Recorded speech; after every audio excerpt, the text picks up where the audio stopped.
कैसे हो आप लोग। आई होप आप सभी अच्छे और मजे में होंगे। मेरा नाम भारती और आज के इस वीडियो में हम लोग क्या पढ़ने वाले हैं।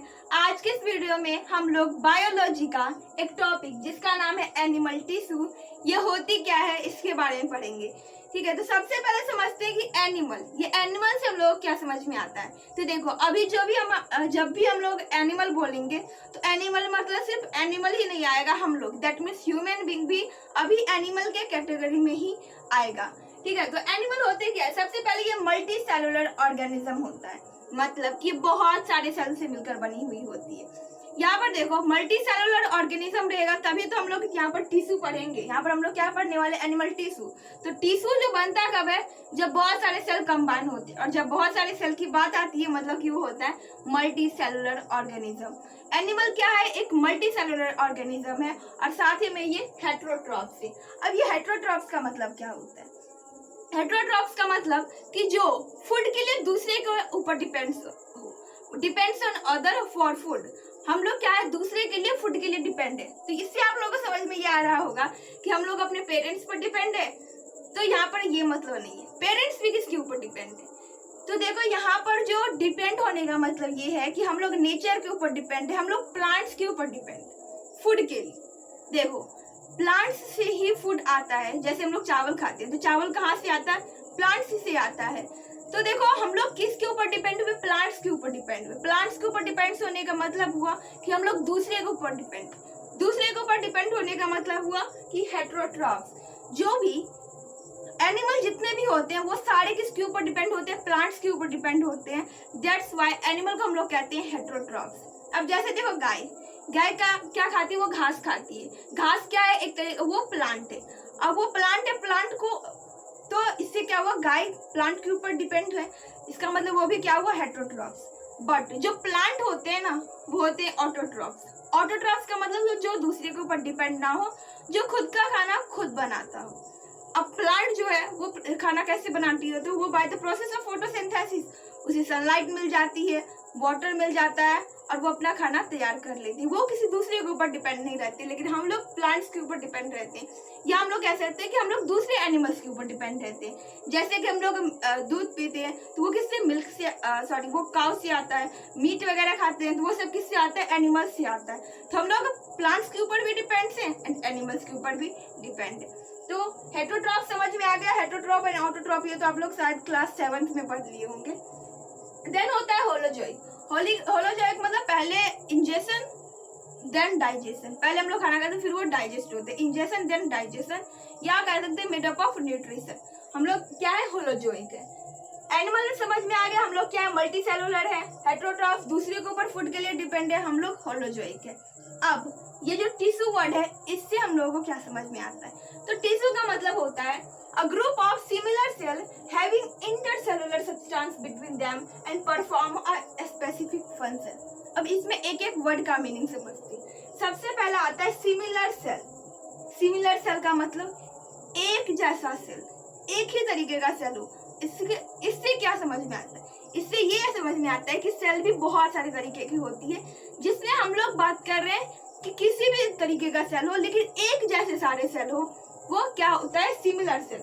Having intercellular substance between them. अब देखो इंटरसेलुलर सब्सटेंस बिटवीन देम को समझने के लिए एक छोटा सा बात समझना जरूरी है। जैसे कि मैं बहुत पहले की वीडियो से बताती आ रही हूँ कि जैसे हम लोग ऑर्गेनिज्म है वैसे एक बिल्डिंग तैयार होती है। बिल्डिंग किससे बनती है, ईंट से बनती है, ब्रिक्स से बनती है। और ब्रिक्स क्या है, एक सेल है।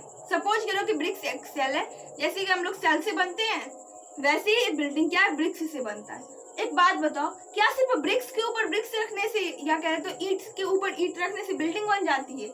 हाँ बनती है, बट उसके अलावा भी तो कुछ मटेरियल जरूरत पड़ता है। अब जैसे कि देखो सीमेंट का जरूरत पड़ता है ना, फिर क्या होता है, फिर सैंड बालू का यूज होता है, फिर उसमें गिट्टी डाला जाता है, रॉड आयरन का रॉड डाला जाता है। इन सब के बाद क्या होता है, बिल्डिंग बनती है। डायरेक्टली या इनडायरेक्टली ईंट से ही बनती है, बट ईंट के अलावा भी उसमें बहुत सारे सब्सटेंस होते हैं। वैसे ही हम लोग भी किससे बनते हैं, हम लोग भी सेल से बनते हैं, बट सिर्फ सेल से ही नहीं बनते। सेल के अलावा भी बहुत सारे सब्सटेंस जो कि सेल के बीच में प्रेजेंट होता है, जिसे हम लोग कहते हैं इंटरसेलुलर सब्सटेंस। तो हम लोग क्या हुआ कि सिमिलर सेल होंगे उसके बीच में इंटरसेलुलर सब्सटेंस होगी एंड परफॉर्म स्पेसिफिक फंक्शन, मतलब कि किसी एक तरीके के फंक्शन को वो क्या करेगी, परफॉर्म करेगी, उसे हम लोग क्या कहेंगे, टिश्यू कहेंगे। अब इसे हम लोग एक बार डायग्राम के थ्रू समझ लेते हैं। देखो ये क्या है, ये सारे सेल है, ये सेल है, और क्या हमने बताया कि having intercellular substance between them, मतलब ये क्या है, ये इसका इंटरसेलुलर सब्सटेंस है। अब इंटरसेलुलर सब्सटेंस करता क्या है इसमें, तो जैसे कि एक ईंट से दूसरे ईंट को जोड़ करके रखता है, वो उसमें जो क्ले बनता है वो सीमेंट वगैरह से, वैसे ही ये जो इंटरसेलुलर सब्सटेंस होता है वो एक सेल से दूसरे सेल को दोनों को जोड़ करके कंबाइन करके रखने में हेल्प करता है। तो कुछ ऐसा ही, ये क्या है, ये सेल है, और ये क्या है, ये सब जो है ये सारा क्या है, इंटर सेलुलर सब्सटेंस, ये क्या है, इंटरसेलुलर सब्सटेंस है। आई होप कि टिश्यू समझ में आ गया होगा। और यहाँ पर ग्रुप लिखा है, मतलब ग्रुप ऑफ सिमिलर सेल, बहुत सारे सेल का ग्रुप होता है जो कि सिमिलर सेल होता है, और उसमें उसके बीच में क्या होता है, इंटरसेलुलर सब्सटेंस होते हैं, वो भी किस में आते हैं, टिश्यू में ही आते हैं, और वो सारे मिलकर के किसी एक फंक्शन को परफॉर्म करते हैं, तो उसे हम लोग क्या कहते हैं, टिश्यू कहते हैं। अब देखो ये जो एनिमल टिश्यू है इसके बहुत सारे टाइप्स है, तो अब उस टाइप्स के बारे में हम लोग पढ़ने वाले हैं। अब देखो ये 4 तरीके के हमारे एनिमल टिश्यू होते हैं। अब कौन कौन से होते हैं उसके बारे में हम लोग समझने वाले हैं। पहला होता है इपिथेलियल टिश्यू, या जिसे हम लोग कहते हैं इपिथेलियम। अब ये क्या होती है, तो जैसे देखो हम लोग प्लांट टिश्यू के बारे में पढ़ चुके हैं, तो जैसे प्लांट टिश्यू में एपिडर्मिस पढ़े थे, वैसे एनिमल टिश्यू में ये इपिथेलियल टिश्यू होता है, या जिसे हम लोग कहते हैं इपिथेलियम कहते हैं। अब इसका काम क्या करता है, क्या, तो देखो इसके बारे में हम लोग डिटेल में पढ़ेंगे किसी वीडियो में, जिसमें सिर्फ हम लोग इपिथेलियल टिश्यू के बारे में पढ़ेंगे, बट अभी समझने के लिए बताते हैं कि ये क्या होता है। ये प्रोटेक्शन में हेल्प करता है, इसके अलावा ये आउटर साइड की लाइनिंग होती है, आउटर साइड कवरिंग होती है, एंड इनर साइड की लाइनिंग होती है, इनर साइड लाइनिंग होती है इसकी। अब इसका मतलब क्या होता है, सबसे पहले समझो कि टिश्यू की बात हो रही है, तो सबसे पहले ये जो हमारा स्किन है ये किससे बनी है, ये भी सेल से या है तो टिश्यू से बनी हुई है।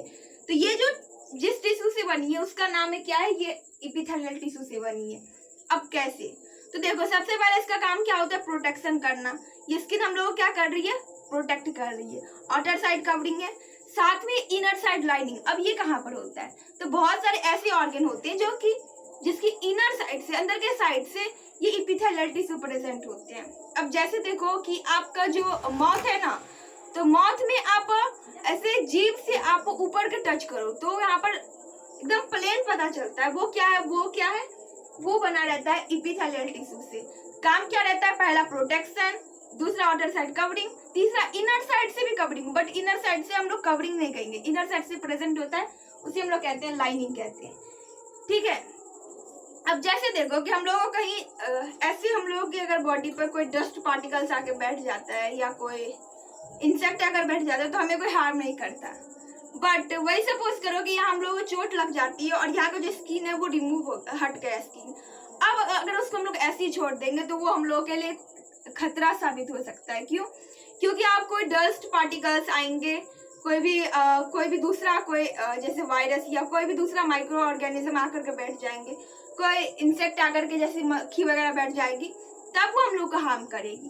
तो हम लोग को हार्म करने से कौन प्रोटेक्ट करता है, हम लोग को अंदर के ऑर्गन से कौन प्रोटेक्ट करता है, ये एपिथेलियल टिश्यू प्रोटेक्ट करता है। आई होप कि एपिथेलियल टिश्यू आप लोगों को पता चल गया होगा। दूसरा होता है हमारा कनेक्टिव टिश्यू। अब देखो सपोज करके ये स्किन को हम लोग हटा दिए, स्किन के अंदर में क्या मिलेगा, हम लोगों को बहुत सारे वेसल्स मिलेंगे, बहुत सारे वेन मिलेंगे, हम लोगों को बहुत सारे आर्टरी वेन वगैरह मिलेंगे जो कि हम लोग ब्लड को कैरी करता है। अब देखो सपोज करो कि यहाँ पर छोटा सा हम लोग कट का निशान लग जाता है तो ब्लड निकल जाती है, वो किसके वजह से होती है, वो वेसल्स की वजह से होती है। तो वेसल्स क्या है, वेसल्स है कनेक्टिव टिश्यू। तो कनेक्टिव टिश्यू का क्या काम होता है, support and linkage. Support and linkage. इसका मतलब क्या होता है? लिंकेज का मतलब कि हम लोग को पूरे बॉडी को कनेक्ट करके रखता है, लिंक करके रखता है, इसलिए तो इसे कनेक्टिव टिश्यू भी कहते हैं। अब देखो जैसे कि हम लोग को क्या होता है कि पैर कहीं पर कट जाती है तो वहां पर ब्लड निकलने लग जाता है, वो किसकी वजह से होती है? कनेक्टिव टिश्यू की वजह से होती है। दूसरा, लिंकेज सपोर्ट करने का काम। तो सपोर्ट कौन करता है हम लोगों को? तो सपोर्ट हम लोगों को करता है बोन। ये जो खड़ा है तो ये बोन की वजह से हम लोग खड़े हुए हैं, ठीक है, क्योंकि बोन सपोर्ट दे रहा है। तो ये सपोर्ट और लिंकेज कनेक्ट करने का काम किसका रहता है? तो वो होता है कनेक्टिव टिश्यू। इसमें आते हैं कौन कौन से हैं? तो जैसे देखो वो वेसल्स आ जाते हैं इसमें, और बोन वगैरह वो सब किस में आते हैं? हमारा कनेक्टिव टिश्यू में। टेंडन, लिगामेंट सब कुछ कनेक्टिव टिश्यू में ही आता है। थर्ड है हमारा मस्कुलर टिश्यू। अब देखो मस्कुलर टिश्यू का जो काम है, जो फंक्शन है, वो है लोकोमोशन एंड मूवमेंट। अभी हम लोग हाथ घुमा रहे हैं, किसके वजह से? बाय द वे यहाँ पर बोन है, बट सपोर्ट कौन कर रहा है? हम लोग सपोर्ट कर रहा है मस्कुलर टिश्यू। तो मस्कुलर टिश्यू का काम है कि लोकोमोशन, मूवमेंट करने में कौन हेल्प करता है? मस्कुलर टिश्यू का हेल्प करता है। देन होता है नर्वस टिश्यू। देखो ये बहुत ही ज्यादा इंपॉर्टेंट है, बट हमारे बुक में अभी ज्यादा कुछ बताया नहीं गया है। ये क्या करते हैं? अब जैसे देखो हम लोग को पैर में क्या होता है? चोट लग जाता है। सपोज करो कि आप चल रहे हो, आपको गेट में हमेशा किसी को पैर में चोट लग जाता है। चोट तो पैर में लगा, बट दिमाग को पता चलता है, हम लोग फील कर पाते हैं, किसके वजह से?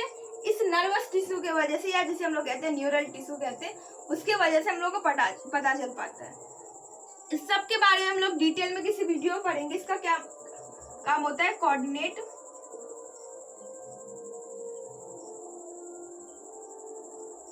हम लोग क्या करते हैं? कनेक्ट करके रखता है। आई होप कि आप लोगों को समझ में आ गया होगा। अब हम लोग किसी दूसरे वीडियो, मतलब कि अब आने वाली वीडियो सब में हम सबके बारे में सेपरेट में पढ़ेंगे। आई होप कि आप लोगों को समझ में आ गया होगा। यहाँ पर कोऑर्डिनेट एंड कोऑर्डिनेशन होगा। अगर ये वीडियो आप लोग के लिए यूजफुल रहा तो प्लीज वीडियो कर दीजिएगा एक लाइक, हमारे चैनल कर दीजिएगा सब्सक्राइब। Thanks for watching.